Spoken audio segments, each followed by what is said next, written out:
Welcome to 5 Chael Sonnen fights that should have happened. Number 5. Antonio Rogerio Nogueira. Little Nog has always been a tough, durable, and exciting light heavyweight.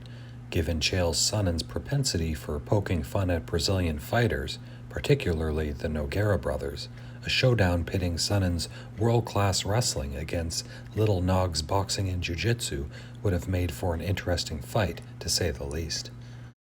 Former UFC light heavyweight champion Chuck Liddell was for a long time one of the best light heavyweights in the world. Given the amount of opponents these two shared, Tito Ortiz, Shogun, Rashad Evans, Jeremy Horn, Renato Sobral, Quinton Jackson, and Vanderlei Silva, to name a few, a showdown between the Iceman and the American Gangster would have only made sense. Number 3. Ryan Bader. Ryan Bader and Chael Sonnen not only competed in the UFC at the same time, but also Bellator. However, a contest between the two never materialized.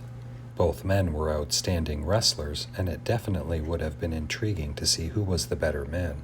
Bader and Sonnen have history going back to their amateur wrestling days, and Chael was once quoted saying, "I don't like Ryan Bader," and "Ryan Bader sucks. Ryan Bader can't draw." Number 2. Rich Franklin. Back in 2014, Chael Sonnen and Rich Ace Franklin were two of the best middleweights in the world. Both men lost fights to the great Anderson Silva, so it only made sense that these two should meet. Chael would refer to the former educator as the math teacher and claimed that he would be the one to end Franklin's career. Sadly, the matchup never took place. And number 1, Tito Ortiz, Part 2. Chael Sonnen and Tito Ortiz have a legendary dislike for one another.